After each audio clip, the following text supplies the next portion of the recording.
Today's episode of the GoldCast is sponsored by another Top 11 podcast. That's right.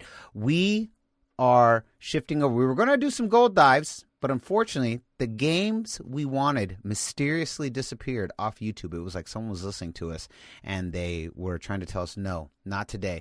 So we are going to be shifting this week. We're going to be shifting into our Top 11 Bay Area sports villains.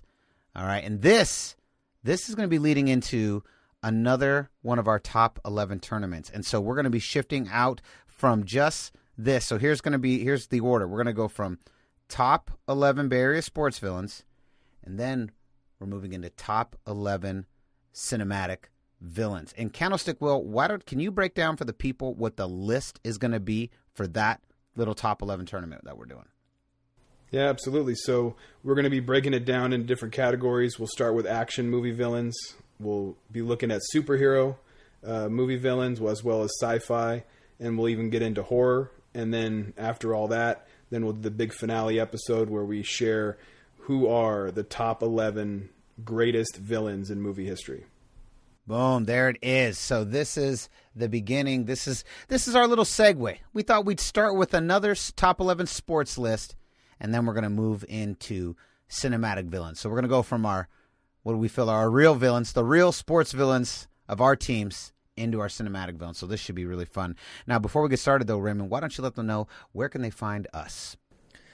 You can always like us on Facebook.com/The GoldCast, and you can follow us on Twitter at @the_GoldCast, and be sure to subscribe to us via Apple Podcasts, YouTube, and Stitcher, all under the same moniker of The GoldCast. Like, subscribe, and comment, because we certainly want to get your feedback on who you think are the greatest Bay Area sports villains of all time.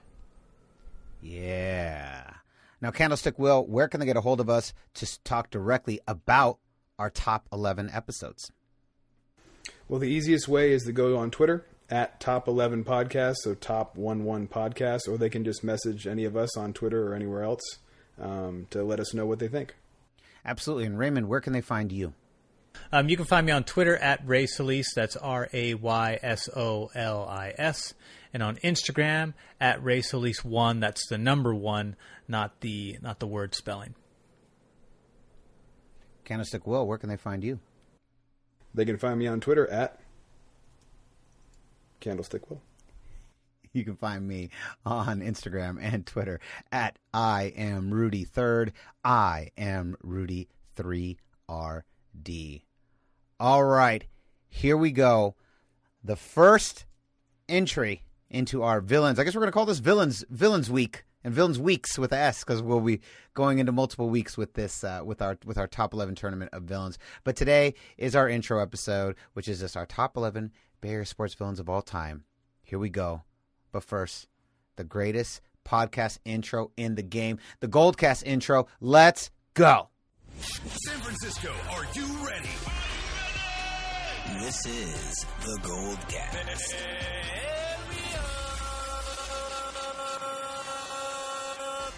Boom! Welcome to another edition of the GoldCast. We are the voice of the Bay. I'm your host, Rudy Solis III, and with me is my brother, my co-host, Raymond Solis the First, baby. and our esteemed co-hosts, Candlestick Will. Boom! All right, guys. Here we go. Our top 11 Bay Area sports villains. Why don't you say you usually are the gentleman who sends us off. You're the courier of these episodes, the main host. Can you talk a little bit about just the overall creation of this, because it is a little broad, and but obviously we're segueing into our top 11 cinematic villains tournament from this. But let's just talk a little bit about the creation of this list, how you went about formulating just this idea as a concept. Well, we were kind of playing with some ideas for what we wanted to do next, and so since we were kind of shifting to some ideas for movies, we figured, well, if we're going to do a villains podcast, then we should do sports villains before we shift into that. I think that makes a lot of sense as an easy segue. But, you know, whether it's the Niners, the Warriors, the Giants, in the Bay Area, if you love those teams, there's players and teams that you just despise because they're your rivals. They're the teams that you constantly face in the finals or constantly face in the Super Bowl or whatever the case may be. And so those rivalries, those NFC championship games, all those kind of things can really bring out the other side of passion. We all love our teams, but there's that other side too. And so we love to boo the people that we put on our lists. And, to me, the best thing about the Top 11 podcast is how biased it is and how subjective it is. And that it usually becomes a very personal list instead of just a straightforward, like, no, I did some research and this is who everyone hates the most. Like, no, it's who do you hate the most? Who do you boo the most? Who do you love to see fail against your team the most? And so I think when you get that personal, then the list can become pretty cool. And it also will feed into our listeners being able to kind of create their own list in that way. I love it. Absolutely. I agree. So why don't we, as always, we start off with Raymond. You're the first one.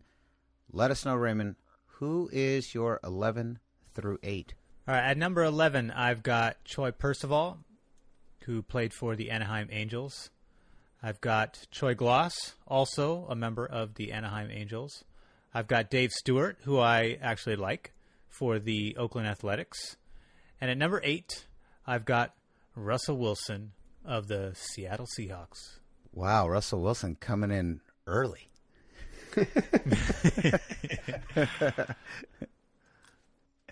All right, I've got Tom Landry at number 11 for the Dallas Cowboys. I've got the Bash Brothers, Mark McGuire and Jose Canseco of the Oakland A's. At number 9, Greg Popovich of the San Antonio Spurs. And at number 8, who I also really like, Jerry Jones of the Dallas Cowboys. Candlestick Will, what about you? So at number 11, I've got Scott Cousins of the Marlins and Aaron Baines of the Suns. At number 10, I have Jose Cruz Jr. and Solomon Torres of the Giants. At number 9, I have Nefi Perez of the Rockies. And at number 8, I have another tie between Chris Paul and Russell Westbrook of the Rockets / Clippers / Thunder. That's pretty good. Chris Paul, that's good. So Ray, where do you want to go next? Who do you want to focus on? Well, Troy Percival was the closer for the Anaheim Angels, and basically he was, pretty instrumental in dismantling the Giants in the 2002 World Series, which also went to 7 games. And he had 3 saves in that series, which is pretty huge. The 11-10 save in Game 2. He had the 6-5 save in Game 6, and also the infamous 4-1 save in Game 7. So that's why I had him there, because I couldn't stand him. I couldn't stand the Angels. Troy Gloss was there just because, again, this is another player that did some damage in the World Series. He had some big hits and some key moments to put the Angels ahead, especially in Game 6, which was a closeout game for the Giants after winning 16-4 in Game 5.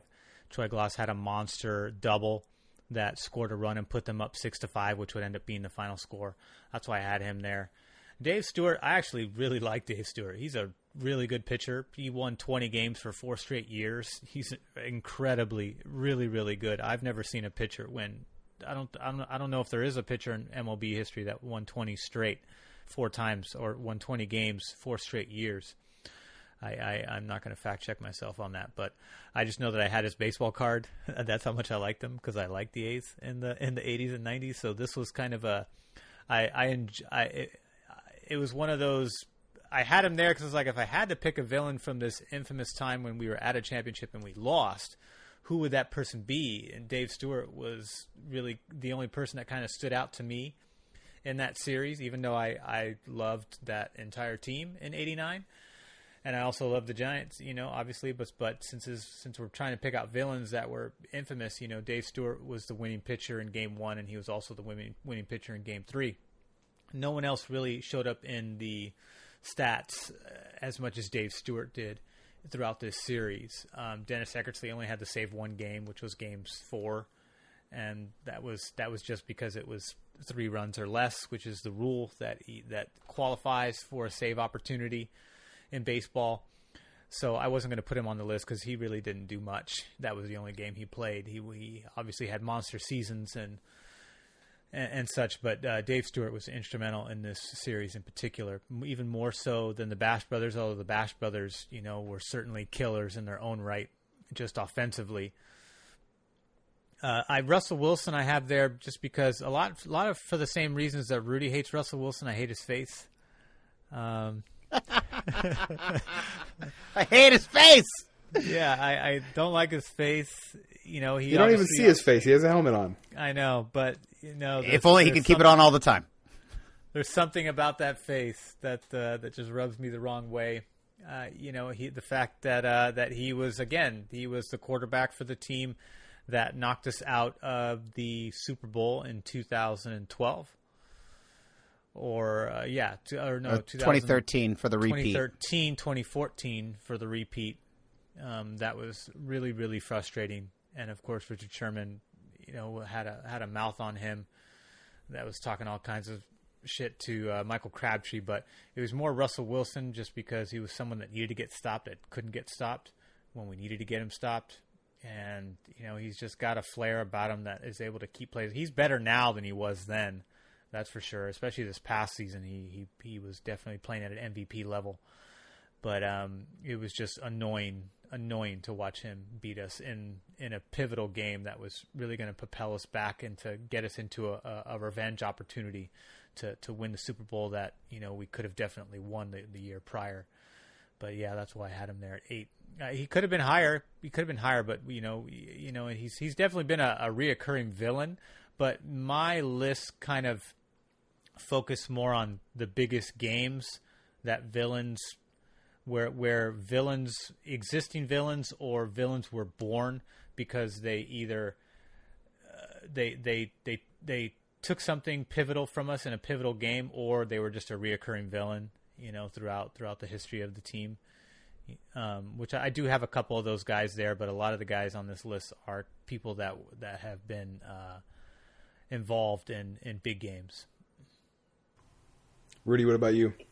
Well, I will say maybe Russell Wilson will show up higher on someone else's list. That's all I'm going to say. Maybe. We'll see. The episode is still young. So at number 11, I went with Tom Landry, the Dallas Cowboys.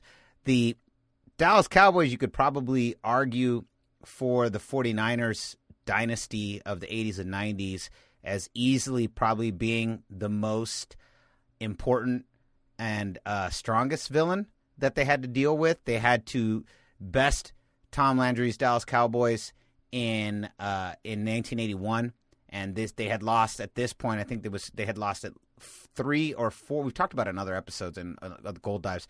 3 or 4 playoff runs in a row for the Niners, in a row, from the 70s to 81, virtually every playoff appearance they'd lost. The Cowboys bounced them out. And I believe twice was in the NFC Championship.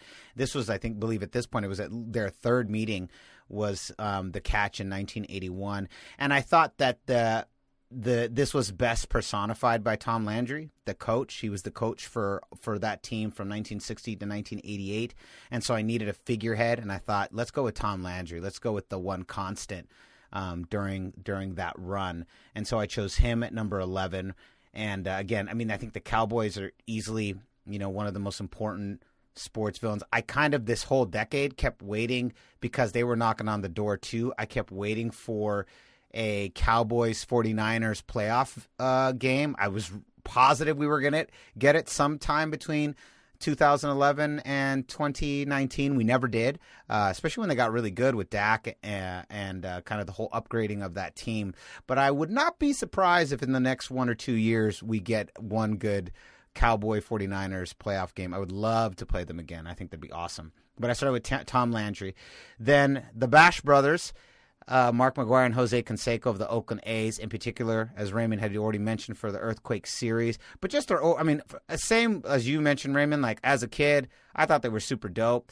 But as a fan, I had their baseball cards too. Oh man, I must have saw that poster of them back to back with the bats. I feel like every kid had that and had a poster of Will Clark. Like everybody in the Bay had both those posters.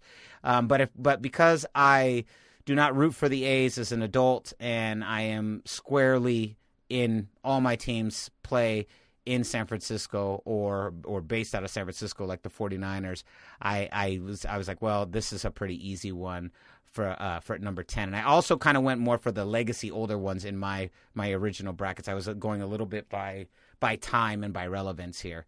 At number 9, easily probably the villain on this list that I like the most. I actually love Greg Popovich. I really, really liked the San Antonio Spurs. I enjoyed rooting for them every playoff run when they were the best team out there that could actually defeat the Miami Heat when LeBron was on there. And I loved rooting for them. But as we talked about on our top 11 Warriors games of all time, if you haven't heard that, it's on the feed. Just go a little bit further down, and top 11 best Warriors games of the decade. The Warriors had to get through Greg Popovich and the San Antonio Spurs, and I don't know. You could put Tim Duncan. You could probably put Tim Duncan in that spot, but I really feel like Greg Popovich is more the face of that franchise than anyone else. It is his genius. It is his level of coaching as a tactician that really makes the Spurs what they are. His ability to do what he's done for so long. I think he is just the figurehead that you really had to point to, and so that's who I lovingly put at number 9 out of great respect. And at number 8, a villain I still don't like, and is Jerry Jones, another Dallas Cowboy, the owner, and really his run goes from 1988 through the present. But I really, really was emphasizing the 90s. The Niners. If you think about if there's no Cowboys led by Jerry Jones, there's probably isn't a salary cap, which was what we were using to we were Yankee balling it by the end of the 80s. We had one of the largest payrolls, and we could afford to pay players at a level that other NFL teams couldn't. And Jerry Jones proposed and helped push the salary cap in an attempt to stop the 49ers. I guess you're welcome, NFL. That's what we did there. And it worked. It worked well. But if you get rid of Jerry Jones and those Cowboys, the Niners are probably sitting at, I would say, seven Super Bowls, probably almost for sure. I think we win all 3, and we probably go to 3 in a row. And so I definitely put him at my number 8 because Jerry Jones was not fond of the Niners, and his entire being in that 90s era was to build a team to defeat us and to become the best team in the NFL. And they never made that a secret. Michael Irvin, Troy Aikman, Emmitt Smith, that was not a secret. They didn't hide that from anybody. Their entire goal was to take the crown from the Niners. And they managed to do it 2 out of 3 battles. So that was definitely, I had to put Jerry Jones at number 8 as another one of my legacy villains here. Candlestick Will, what about you?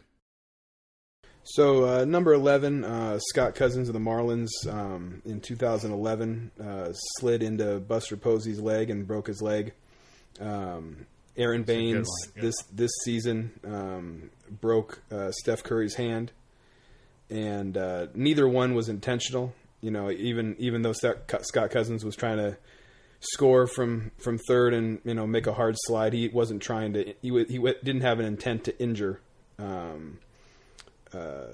Buster Posey, but he did. And Aaron Baines certainly wasn't trying to injure Steph Curry, but he did. So to me, I think it's when you're talking about villains, sometimes it's not even so much about intent as it's just about results, and perception becomes reality. So those two guys end up being connected forever to Buster Posey losing his season to a broken leg, and Steph Curry essentially losing his season to a broken hand, especially with what's happened now with the delay, where basically Steph Curry played like 3 games. all year. So those are my 11. Number 10, I had Scott Cruz and Salomon Torres, two very infamous Giants who had, not so much for what they did for the Giants, but what they didn't do.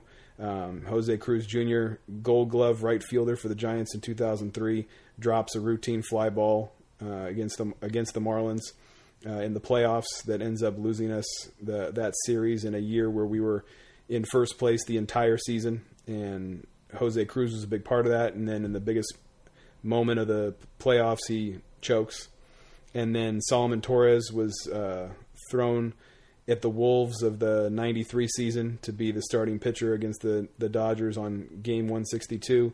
And he gave up like 47 homers to Mike Piazza and ruined our 103-win season. Probably has as much to do with the wild card being a thing as any other player, for that matter. Although I will say that it had had we gone to the playoffs, they still would have been a wild card because 103 win team still would have lost out on the playoffs. And then number 9, Nefi Perez, not as well known of a moment in Giants history, but he was a 110 pounds soaking wet shortstop for the Rockies, and he's at the plate versus Rob Nen in 1998, last game of the season. The Giants win the game and they go to the playoffs. They lose the game. They have to go to Chicago in a one-game playoff to decide who goes to the playoffs. That realization happened like a half inning earlier when it was, because of a loss in another game. All of a sudden it was like, well, all the Giants need to do now is win and they're in. And what felt like the very next pitch, Nefi Perez hits a home run off Rob Nen, who's our reliable closer. And suddenly we have to go to Chicago and try to get into the playoffs, and we lose. So if it wasn't for a 110-pound soaking wet shortstop, who actually ended up becoming a Giant for a short time, we make the playoffs outright in '98. So that's number 9, and then number 8, tie between CP3 and Westbrook. It's easy to have villains who are talented. I think a lot of times villains come out of, in these examples, it comes out of a huge moment in a team's history, whether it's making the playoffs or missing the playoffs. You mentioned, sometimes it's just the guys who show up on the biggest stage, whether that's a Dave Stewart who dominated or whether it's just a guy like a Nefi Perez who has one swing. With Chris Paul and Westbrook, they've been, dominant players for a decade. And in that time, they faced off against the Warriors several times, and they're easy guys to root against when they're playing your favorite team. They're obviously two of the most talented point guards to ever play the game in basketball history, but they're super easy to root against when they're facing your favorite team. So, of the NBA players that I had to choose from, I think there's only one other guy higher than those two on my list, and we'll hear about him eventually. I have a feeling it might be the same guy for several of us. I'm not sure. So, Ray, what do you got for 4 through 7? So at number 7, I've got Joe Flacco of the Baltimore Ravens. Ooh, that's a good one. Damn. That's good. At number 6, I've got Alvin Harper for the Dallas Cowboys. At number 5, I've got Jerry Jones. I've got him much higher on my list. Yeah. And at number 4, this one, you've got to really do something. To me, at number 4, I've got Kyle Williams, who's actually a 49er. Oh, Kyle Williams. Man, Raymond, you really killed it on this next section of your list. I've got Kyle Williams for obvious reasons for those of you who are diehard Niner fans, but we'll obviously get into the details. I had to. All right, Rudy, follow that up. Man, I am not going to even remotely touch how amazing that list was, but it's funny. It's good and it's funny. Brett Favre of the Green Bay Packers at number 7. At number 6, NBA Twitter from from 2016 to 2019.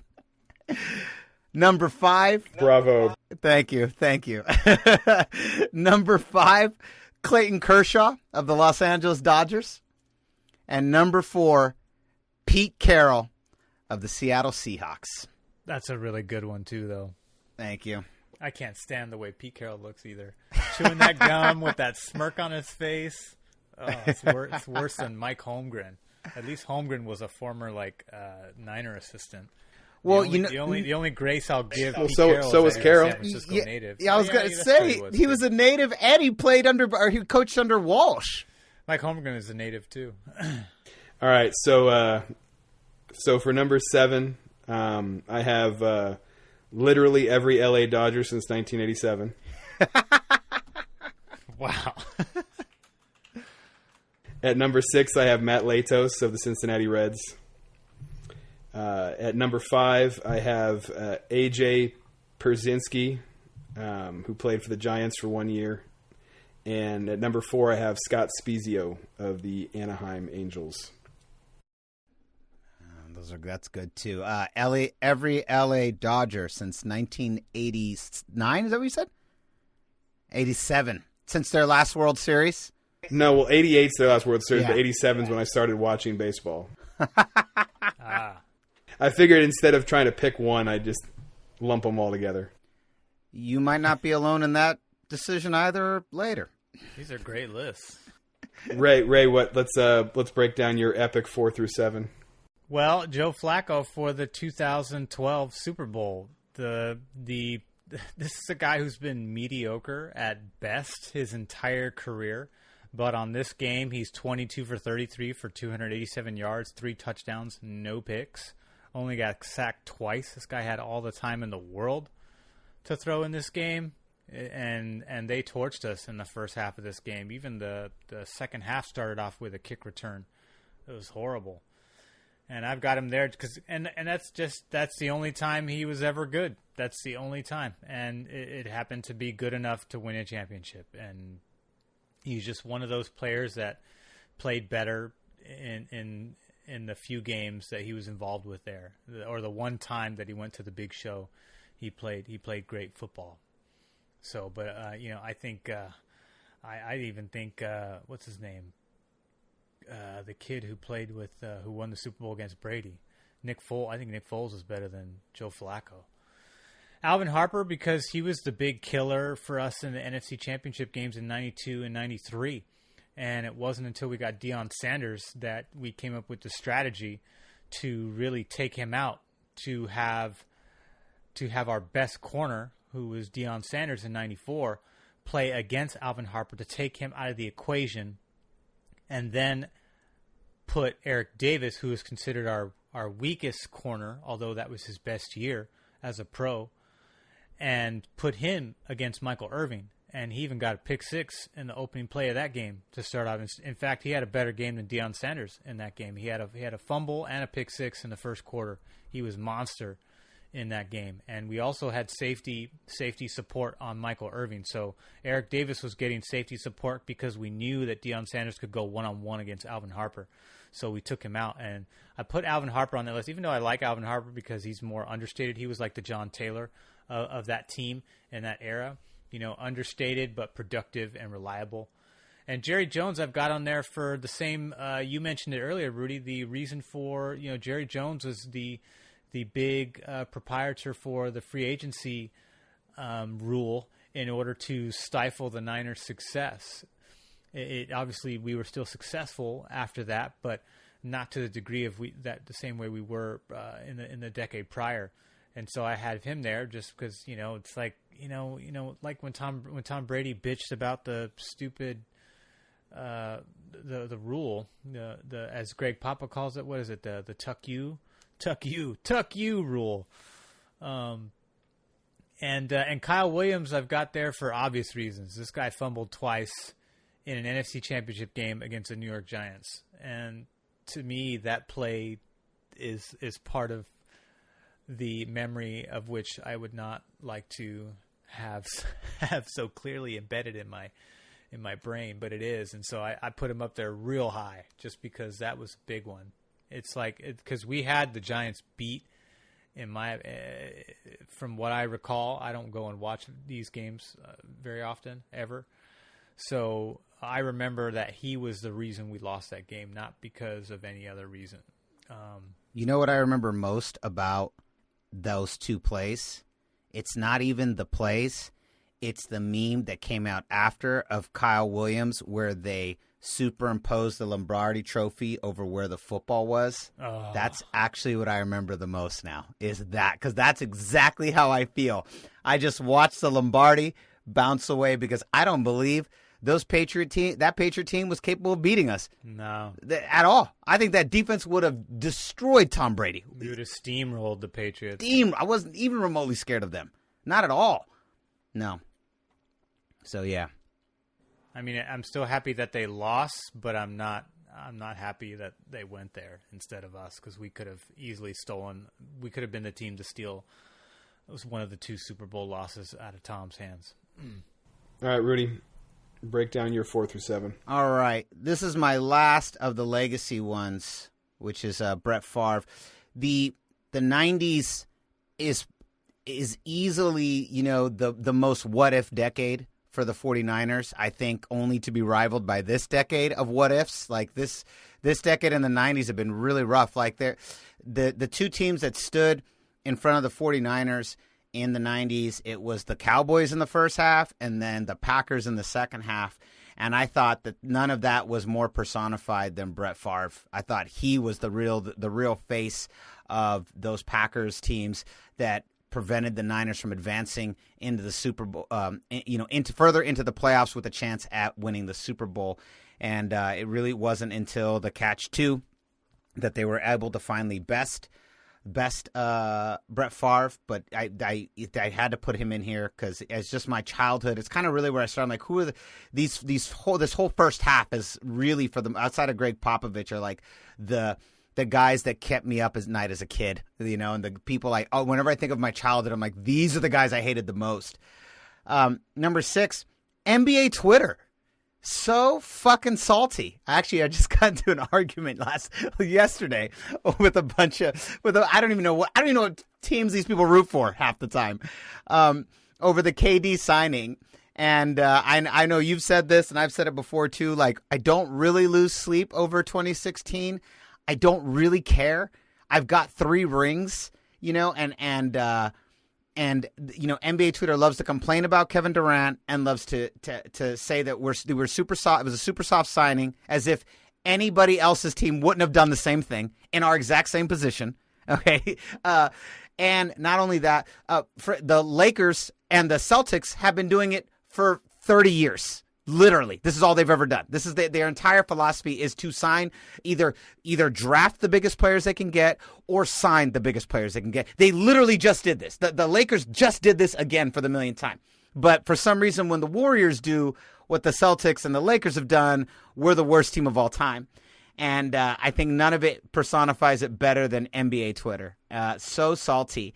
And I am totally fine with the 2016 loss. It's like, I've lost 2 Super Bowls. I've lost more NFC championships than any other team in NFL history. I can live with this loss. We've lost several World Series. It's fine. We got the 3. We are probably the greatest NBA team ever assembled. It's us and the Bulls, and I can live with that. But NBA Twitter is easily at number 6, is just the saltiest. And yeah, no matter how many times we say, no, we really don't care, and it's all good, and we're fine with KD signing. I'm just bummed he left, to be honest. I would have rather he just stayed. But outside of that, like, I'm fine. But NBA Twitter wants so badly for us to not feel that way. But easily one of the greatest villains we've had to deal with. Clayton Kershaw. Just for the Los Angeles Dodgers, starting pitcher, has been there from 2008 to now. Man, easily I feel like, he is the face that embodies that team. He has made our regular seasons a living hell. We've made his regular seasons a living hell too. It's not exactly like it's been completely lopsided, but he does own more wins over us than we have over him. And the only satisfying thing that we have over Clayton Kershaw is his absolutely dismal performances, his consistently year after year after year after year, his dismal performances in the postseason.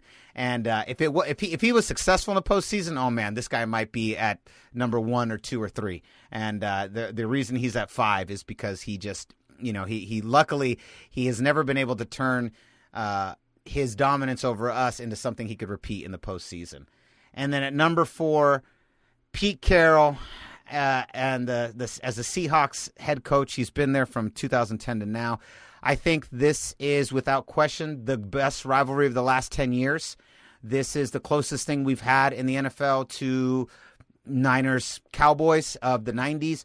These two teams, when they've both been good, there haven't been two other teams that have been this good this many times in this past decade.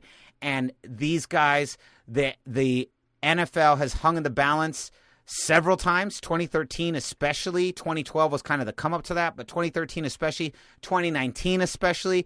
You got the 100th season, final game of the year of the 100th season. These two teams going at it to determine who was going to be number 1 in the NFC West and in the NFC, completely coming down to the final play. Like this, and this guy is the mastermind of that team.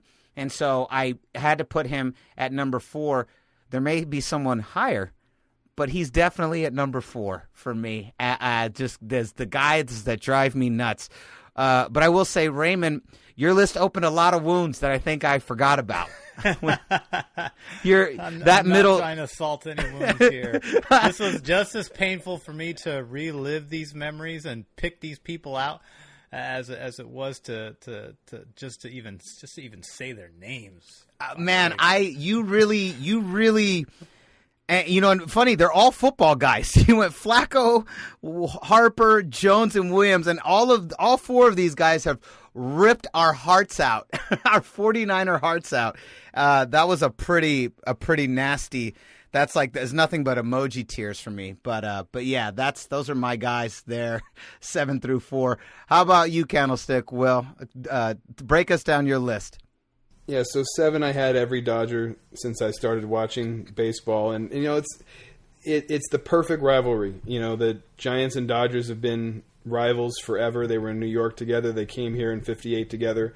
Fans of the two teams have always, gone head to head. The Seahawks and Niners are relatively new rivalry. Even though they've been in the same division now for a while, the Giants and Dodgers have been linked the same way the Red Sox and Yankees have been linked, just forever.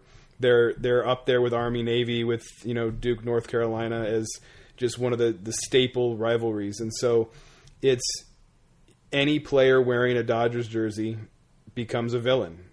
And it's not, I like Clayton Kershaw. Like, he's actually one of the best human beings in baseball history. He wears 22 because he loved Will Clark growing up. Like, there's actually a lot to like about Kershaw. Plus, the fact that he does always choke in the playoffs actually makes him enjoyable. Yes.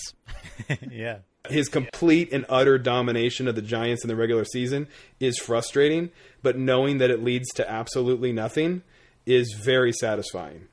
And so Kershaw doesn't need to be on my list for that reason. Like, I don't need to hate him because he ends up doing exactly what I need him to do when it counts the most. But at the same time, I'm going to root against him anytime he's pitching against the Giants more than I'm going to root against a guy for the Padres or a guy for the Rockies or a guy for the Diamondbacks. That's just the way it is. So for me, if you're a Dodger, you're a villain. It's just part of the package. And so that's kind of my rationale there. These next 3 are all, guys that Giants fans loathe. Matt Latos literally would sign baseball saying, "I hate San Francisco. I hate SF." That's how much he disliked the Giants when he was a Padre. He made some other comments, coming out and being anti-Giants for different reasons. So he was just easy to hate.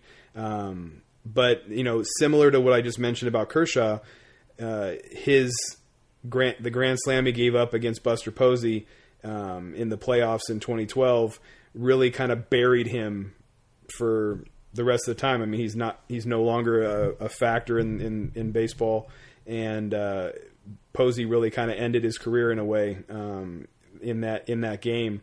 So there was some, kind of villain justice in that moment. But he's a guy that, if he was to try to make a comeback, or if he was, managing somewhere or coaching somewhere, I'd still hate him.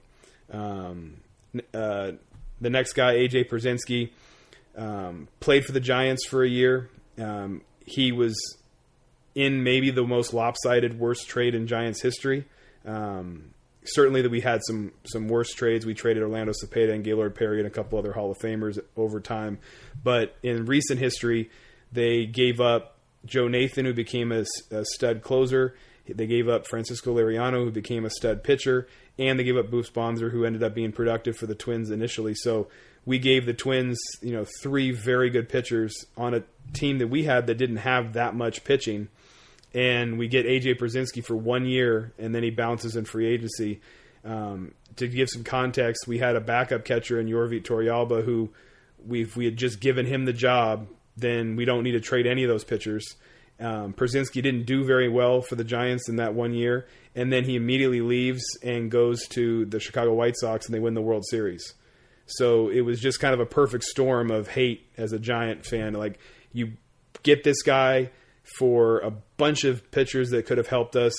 They end up being really good for the team that they go to.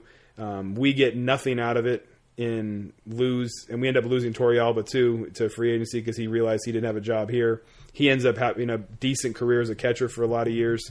So it's like you see all this happen, you're like, why did we go after him in the first place? Like, that, what a terrible decision to do that in the first place. And then, there were some stories about him not really helping the pitchers with their game plans and stuff like that. So he's just an easy guy to hate.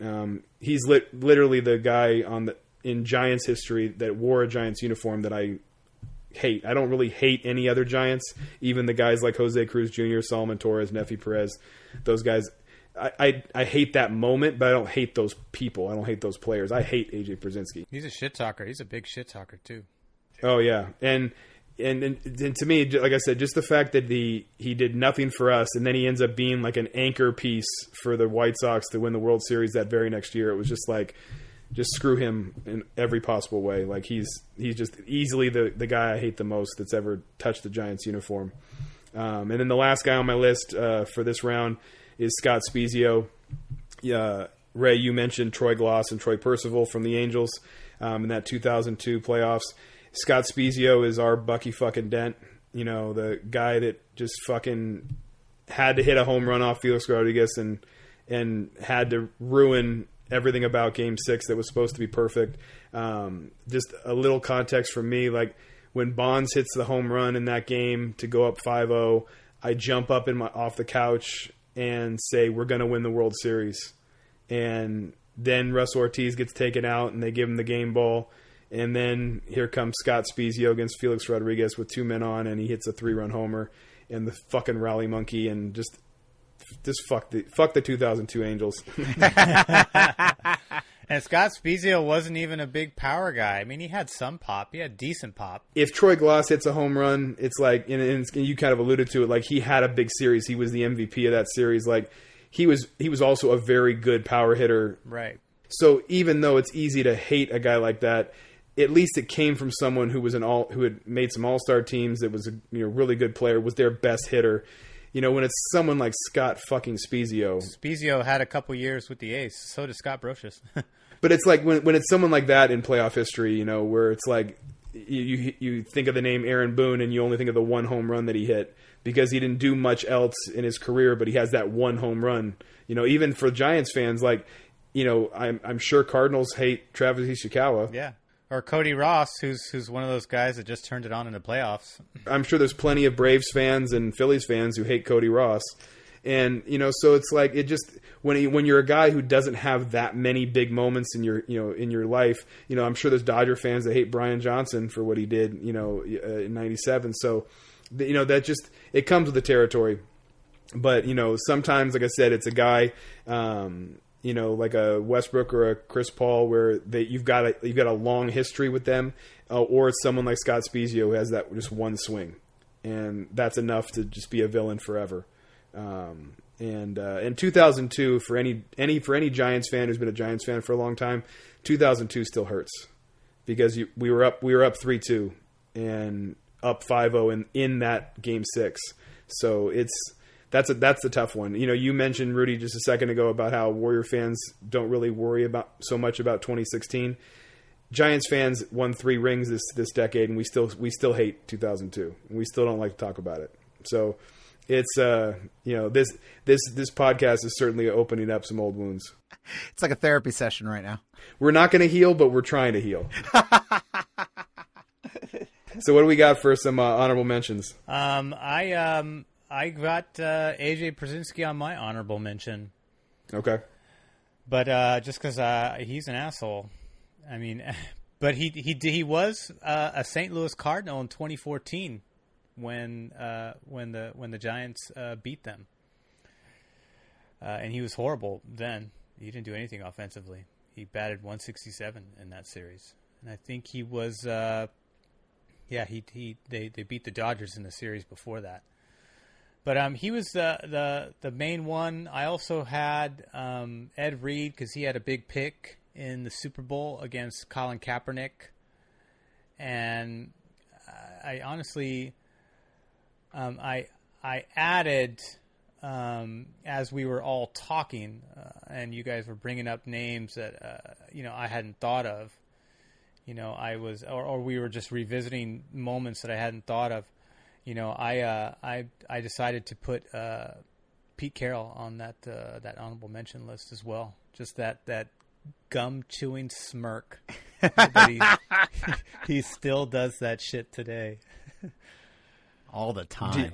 Have you like stopped chewing gum just because of him? I do it to spite him because I can do it better. I can chew gum better than you. God damn it.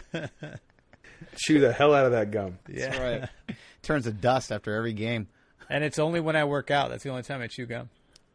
When I'm at the gym. What about you, Rudy? What's your who made your honorable mention? So at number 3, it's a team that I have historically rooted for, but currently is completely on hold until a certain player is no longer on that team, and maybe they'll show up soon. At number 3 is the Los Angeles Lakers as number 3, and it's a team I've always loved, but it's easily, the most dominant basketball team of the modern era. The team that has consistently done what the Warriors have done for 30 years, and the one time we do it, we have been crucified ever since for following a pattern that has literally just been done again by the Los Angeles Lakers just the beginning of the season. So that they easily are on my honorable mentions, but because it is a team that I historically have really loved and rooted, I put them on honorable mentions. Number 2, you guys are going to love this one. The 12th man from the Seattle Seahawks. Oh, that's a great one. I can't think of anything less impressive than a fan base that cheers so hard in an effort to disrupt another team. I am very proud of the fact that the 49ers do not need my help to win games. And the fact that was a thing, and that's a thing that they're proud of, I think is pretty lame. Yeah, next to those god-awful uniforms. Yeah, as a fan base. Like, the 49ers will never need my cheering to help them win a game, and I'm okay with that. I'm actually proud of that. That's how professional sports works. And then at number 1, this does kind of tie in a little bit, Raymond, to your Kyle Williams one a little bit. At number 1, the New York Giants during the postseason. And there's actually several of these. There's actually several major times the Giants have kind of ruined our chances at another Super Bowl, but the 2 that really stick out to me are 1990 to three-peat after the 89 Super Bowl, and then the 2011, those 2 NFC championships being the worst examples of the New York Giants. Postseason New York Giants is in my honorable mentions. They're not quite the Cowboys. It wasn't as prominent, but I mean, easily easily right there. It's like if you want to go number 1 and number 2, you'd have to go Cowboys as greatest postseason rival for us, and then number 2, New York Giants. Like, no question. Even though no one ever thinks about it, but when you really look through the 80s and then through that 2011 one, it's like, damn, they've been there. They've knocked us out at least like 4 times at like some major games. And I know two of these NFC championships. I've got to look back at my notes of there might be another NFC championship. I think the other ones were maybe divisional and regular, but that 90, I mean, we're going to win. We had that 3-peat in the bag. And 2011, we said that too. I mean, I don't think Patriots are getting past us. I think that defense turns Tom Brady's life into a living hell. They lost anyways, but yeah, for sure. Those are my 3. What about you, Candlestick Will? Who's your honorable mentions? So I had one of the worst recent trades in Giants history, in San Francisco Giants history, trading for Casey McGahee, who didn't even last. He lasted like 2 months. They could have just given the job to Matt Duffy, who ended up coming in second for Rookie of the Year that year.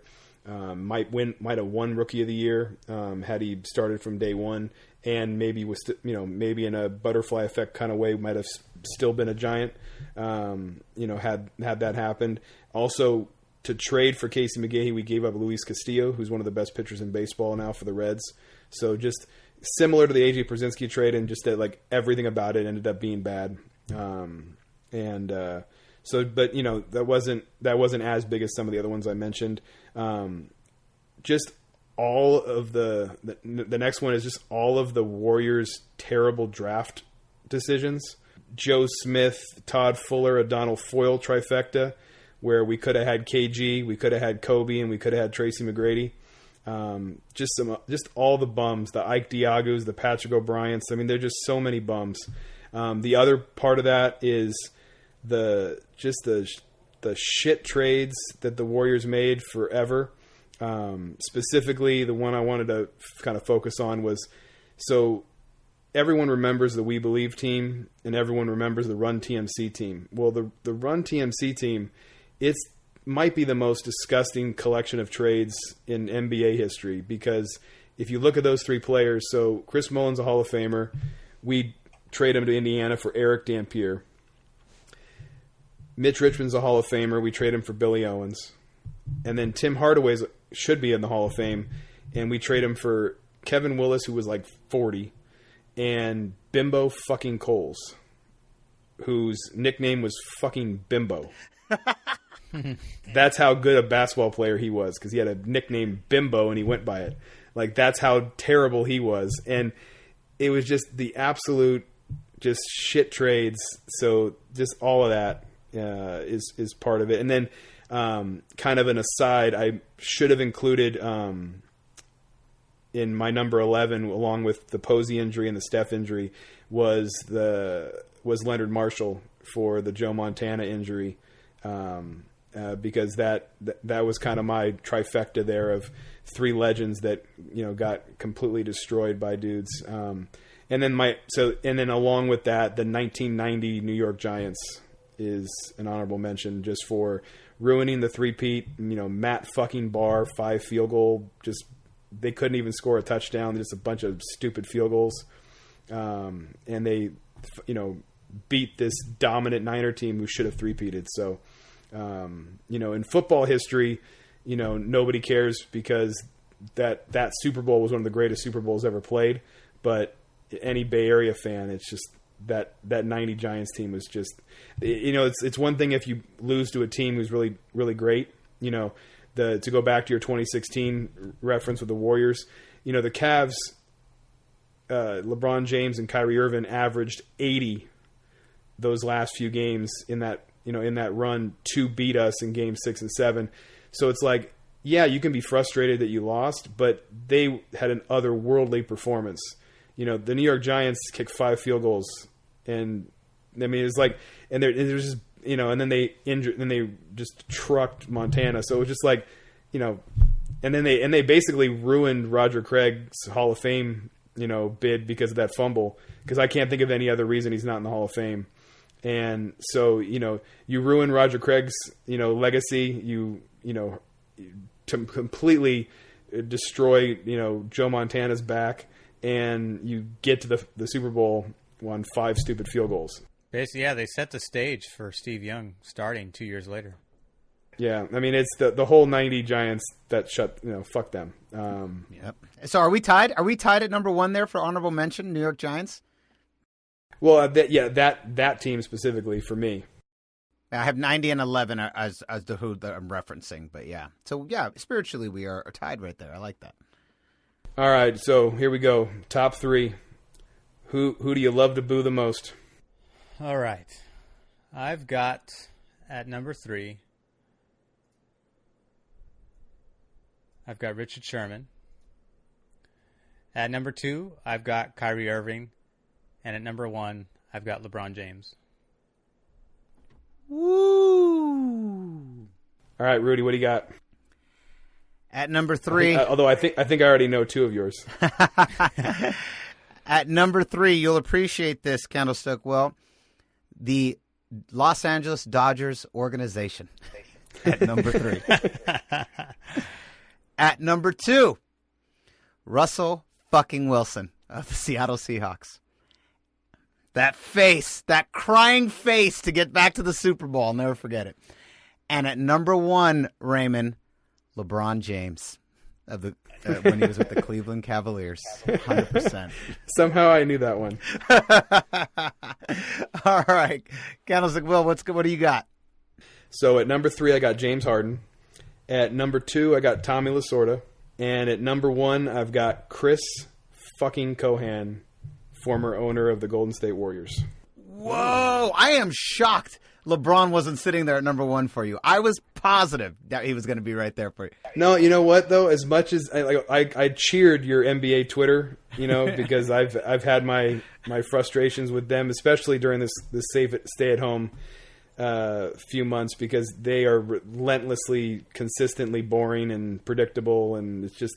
But as much as I hate these bronzexuals that obsess over his legacy, I don't hate LeBron at all. Like, for me, yes, he'll flop a little, which looks stupid when a guy's that big, and yes, he'll complain to refs, which seems a little stupid when you're that big and dominant, whatever. But he's an otherworldly talent. He's on the Mount Rushmore. He's one of the greatest NBA players of all time. And then between him literally building a school and some of the other things that he's done, like as a human, like it's similar to Kershaw in that way. Like, him off the floor is actually a pretty special person. All the Taco Tuesday stuff and whatever. It's like there's ways to easily, not like some of the things that he does or whatever. But he's an amazing basketball player, and the fact that we've beat him 3 out of 4 years, in the same way that Kershaw's never won a championship, it's like, I don't have to hate LeBron. Like, for me anyway, obviously you guys will go into your reasons, but it's like, for me, it's like, no, we beat him 3 out of 4 times. And he's also amazing. And some of the social justice stuff he's done and some of that. I'm fine with LeBron. Some of the LeBron fans, and I'll get to the James Harden fans too in a minute, but those guys are the ones that really, make me frustrated, because it's like, you don't have to, like, I don't have to piss on LeBron James when I'm talking about Steph Curry. Like, that was 2 of the greatest 10 to 15 players we've ever seen in the history of the game. When Durant showed up, now we have 3 of the top 15, and we got to see him play, that many times against each other. That's amazing.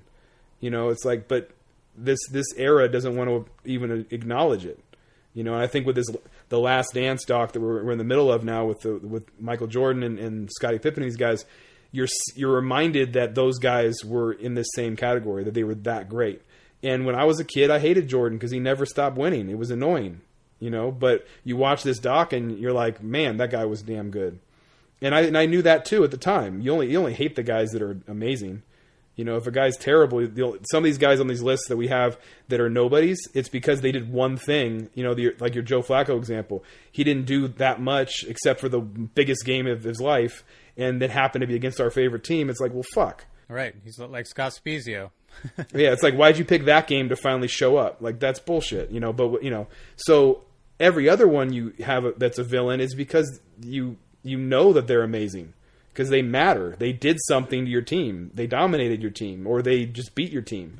or they beat him all the time, the way that we've mentioned with guys like, Favre or Russell Wilson or whoever. Nice. I like that. That's good. That's good. And you're absolutely right.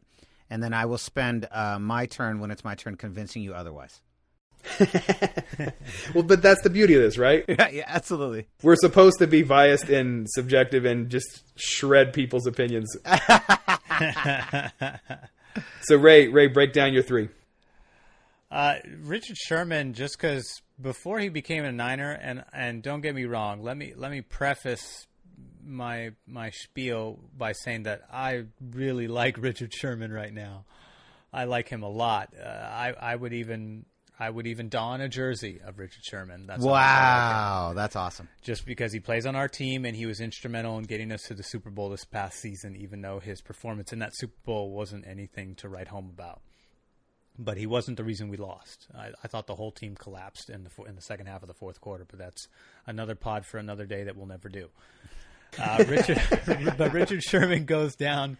Richard Sherman's mainly on my list for all of the shit-talking disrespect that he did prior to becoming a 49er, and it wasn't until the Seahawks started to disrespect him that he, started to have, I felt like a part of him matured once he realized that the team didn't love him as much as he loves himself.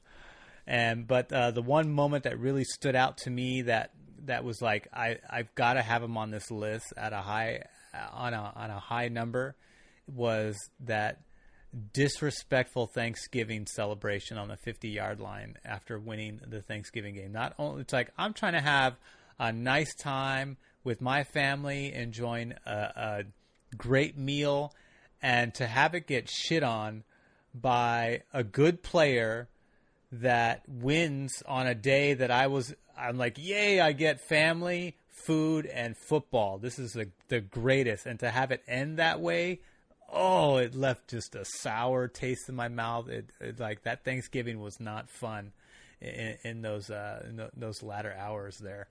And they show that clip all the time to this day. They do. Still see that stupid ass clip. And they shouldn't, because they never did that crap again. Because I thought it was. I've never seen them ever do that on any other game. Because it was a very distasteful way to end the football game. I was like, you have the other team, you have the winner. I suppose it would be somewhat okay if it was the home field, but the fact that it was the opposing team that won, and then they get to celebrate on the opposing team's 50-yard line on a national broadcast, it's like, come on, that's lowbrow shit. That's Bush League. Kyrie Irving, for the fact that he was, again, this is somebody who I think he's very good. I'll give him that. I think he's a very good basketball player, even though he is fragile and gets injured all the time. He's kind of reminds me of Jimmy Ward for the Niners today. He's a glass cannon. When he's healthy, he just blazes and is one of the craziest layup finishers I've ever seen. Somehow he can just get the ball in there no matter how many defenders are trying to swipe that ball out of his hands. He's just an incredible finisher, but he's mainly there for the 2016 effort that he put in to thwart the Warriors. Some people call him a Warrior killer. He hasn't done it since, so I don't know if I'd go that far. He just happened to be a very good Warrior killer in the latter 3 games of that series when it counted most, and their backs were against the wall.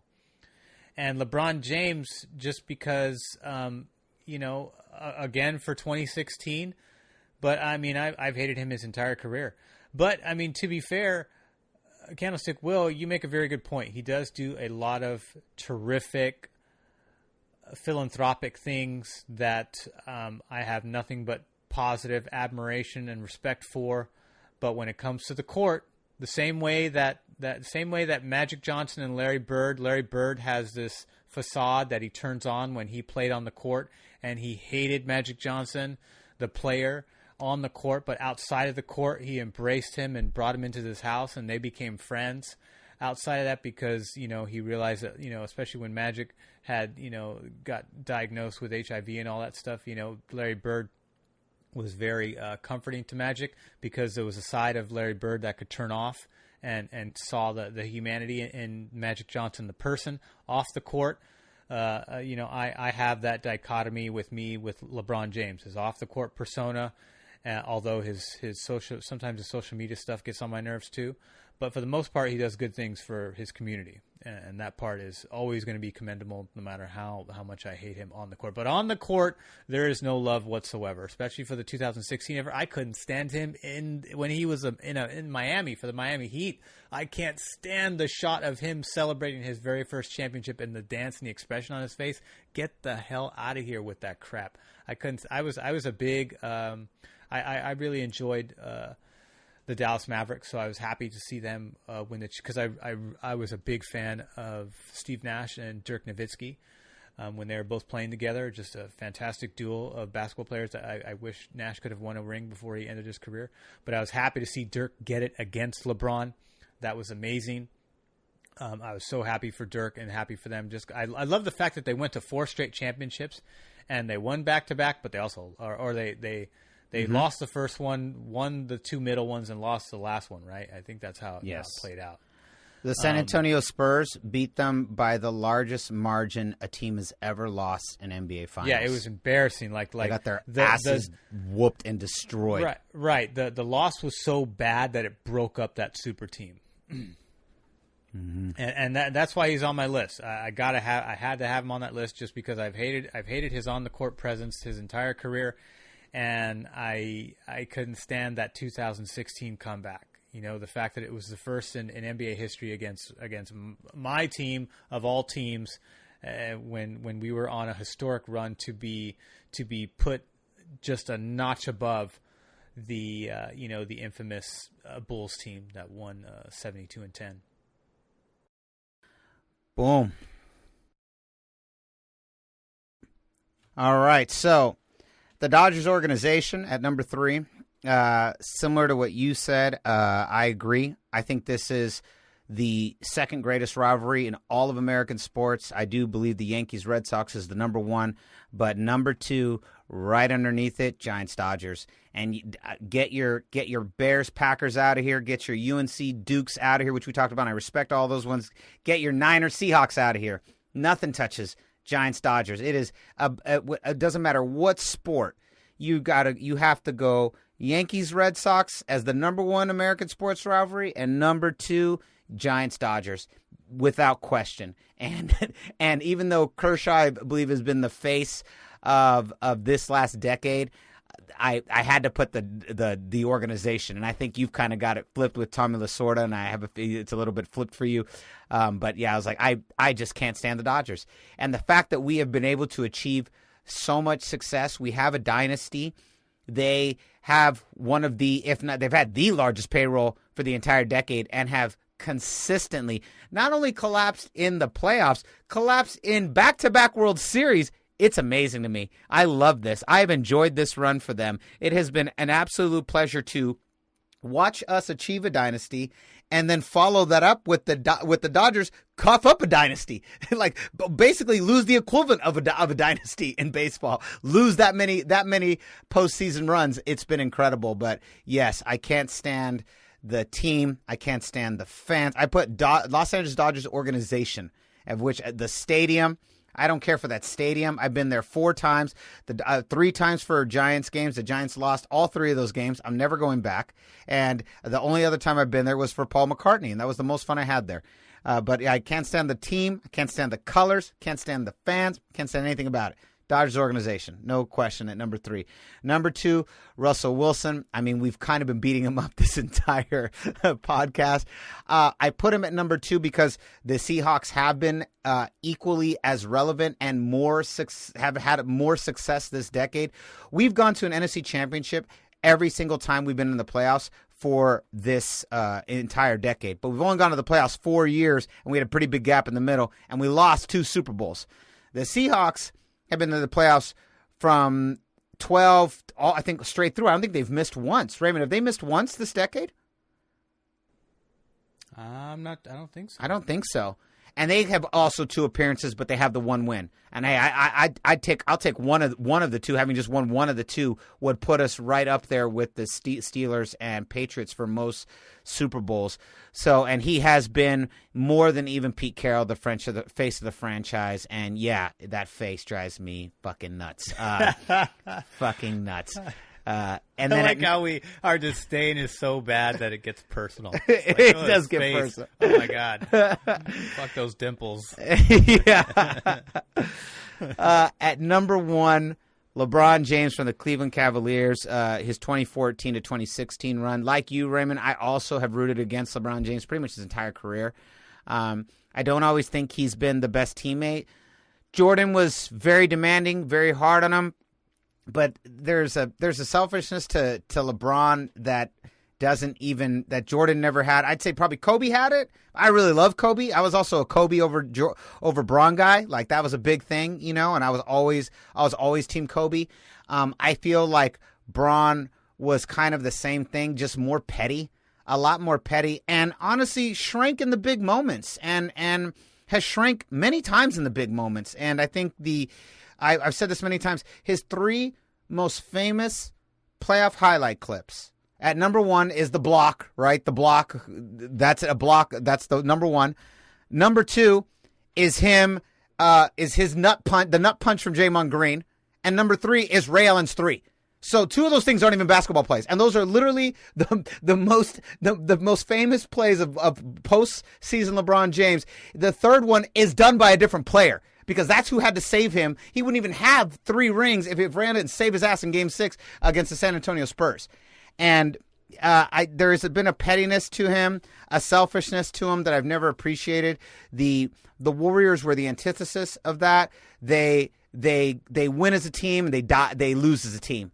And LeBron, if everyone loses, it's everyone else's fault. And LeBron thinks it, and the Bron sexuals, as you hilariously called them, believe it. And every time they win, it's because of LeBron. They never lose because of LeBron, and they only win because of LeBron. And it's never about Cleveland, and I don't care what he says. It's not about Cleveland. It's not about Miami. It's not about the LA Lakers. It's about him. It's about him and his trophies and his legacy. And every team he's ever been on has always just been a pawn for him building his legacy. And he's never going to be Jordan.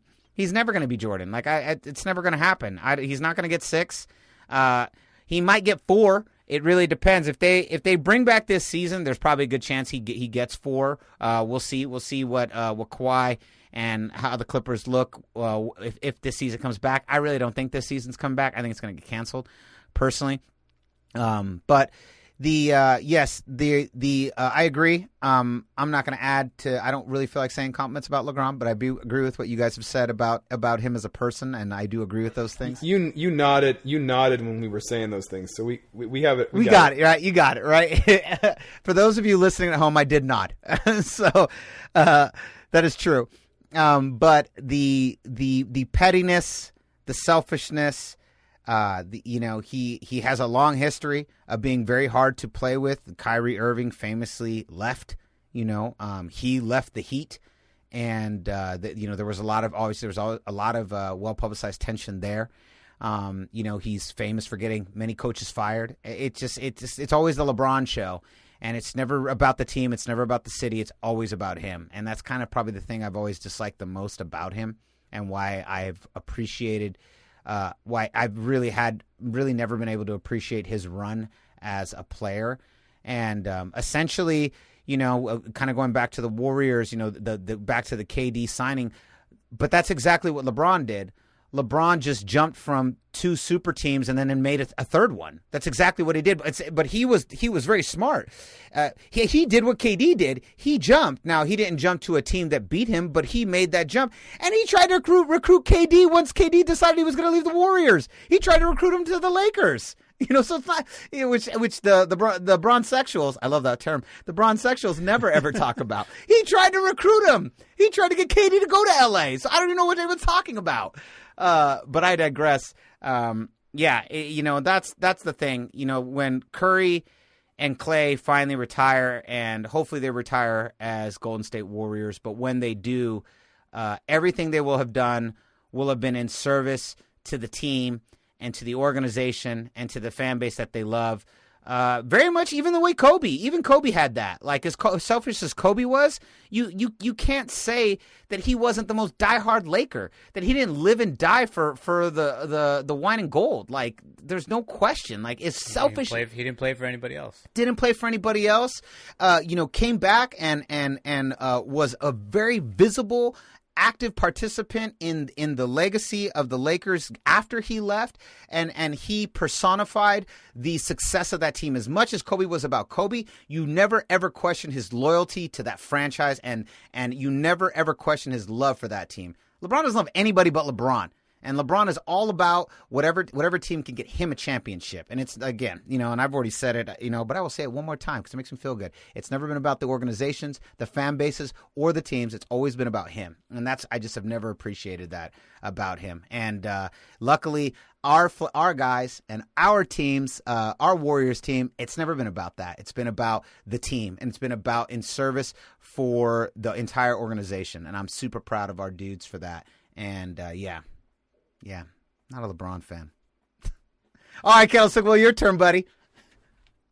So at number 3, I had James Harden. Easiest player in the league right now to dislike. His brand of basketball is just ugly. He's one of the most talented basketball players in the world.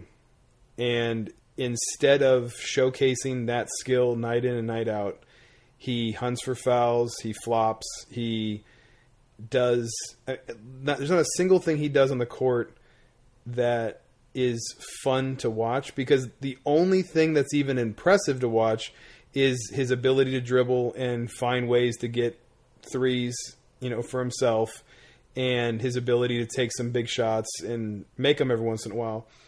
But watching him dribble for 23 seconds and then huck up a three at the shot clock expires isn't fun basketball.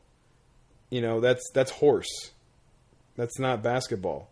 And so it's just, his brand of basketball is just ugly to watch. And especially because of the way the Warriors have looked as a basketball team the last 5 years. You mentioned Greg Popovich, the Spurs the last 20 years is beautiful basketball. And people that are too young to have seen it in person, when you see some of these highlight clips and packages they're showing in the Last Dance documentary about the Bulls, you see just how talented that group of basketball players were as a team playing together. The ability to play team defense, the ability to pass, the ability to find the open guy. That's the kind of basketball that I love to see. And, hunting for triple doubles and hunting for fouls and not hunting for wins. It's when it comes to May and June, Harden just doesn't put in the same effort that he does to try to win scoring titles and MVPs. And it's so easy to hate the guy. And it has nothing to do with his skills. It has to do with how he's using those skills, that he's implementing them in the ugliest way possible. Because people have told him that that's the way to win, because free throws and 3-pointers, no matter how you get them, is how you win games, because statistically that's how it should be done. And it's like, no, I'd actually rather watch a fun basketball game, for all the hate that a Kyrie Irving might get. You had mentioned this, Ray, when you were alluding to him, is that he's one of the best,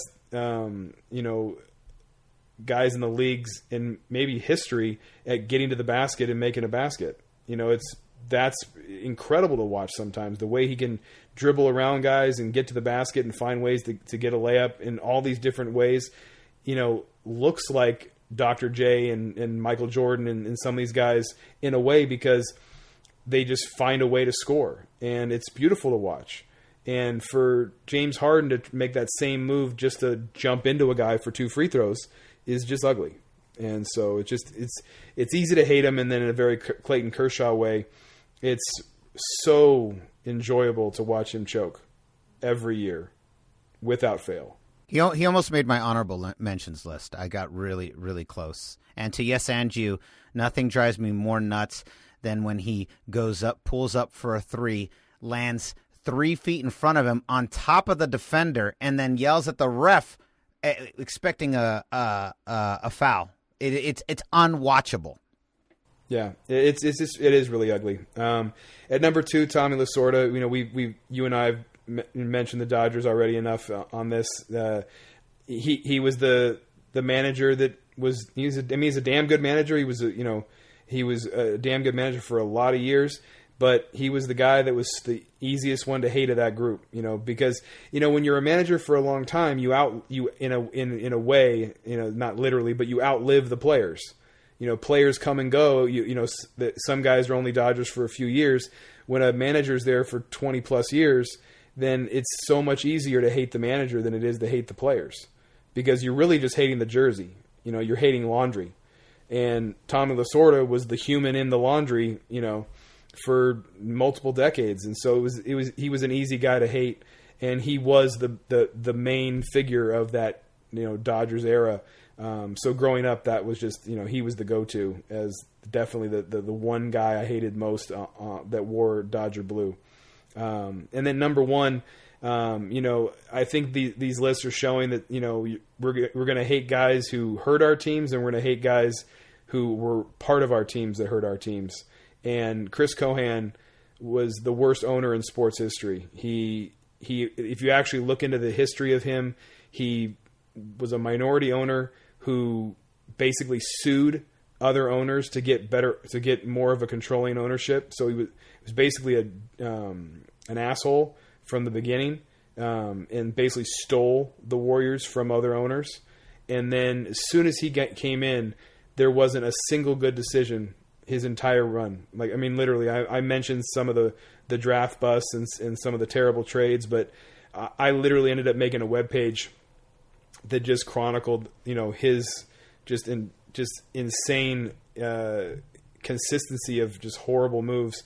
And then to me, what tops it off and why he's number one for me is when the Warriors finally, after 13 years, make the playoffs, and the We Believe team gets into the playoffs after just year after year of just terrible basketball. He blows that team up. And he blows it up because him and his hand-picked front office guy, Robert Rowell, didn't think they got enough credit for the We Believe team. And it's like, you don't deserve any credit. Don Nelson came in, made all the decisions. He's the one that brought the guys in. He's the one that traded for Baron Davis. He's the one that traded for Steven Jackson and Al Harrington. The only reason we have... He's the one that brought in Matt Barnes. The only reason we have this team that we have right now is because of him, not because of you. You have nothing to do with this. Chris Mullin was the general manager at the time. He was the one, helping make these moves.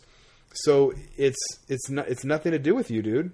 And the fact that he wanted the credit, and then ended up, him and Rowell got rid of Baron Davis, and then got rid of Steven Jackson. It was like, nah, man, fuck that guy for life. That guy, when Joe Lacob bought the team, it was one of the greatest moments in Warrior history.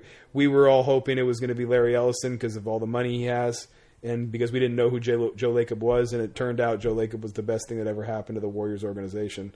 As it turned out, obviously he's not as big as Steph Curry and others, but that transition from Cohan to Lacob is one of the best 180s in sports history, because we might see that same 180 with the way that the Clippers are looking, going from Donald Sterling to Steve Ballmer, just because of how disgusting a human being Donald Sterling was, and the fact that Steve Ballmer is literally going to get a stadium built and spending all kinds of money to make them a perennial powerhouse, and the fact that he got Jerry West, shows that he knows what he's doing.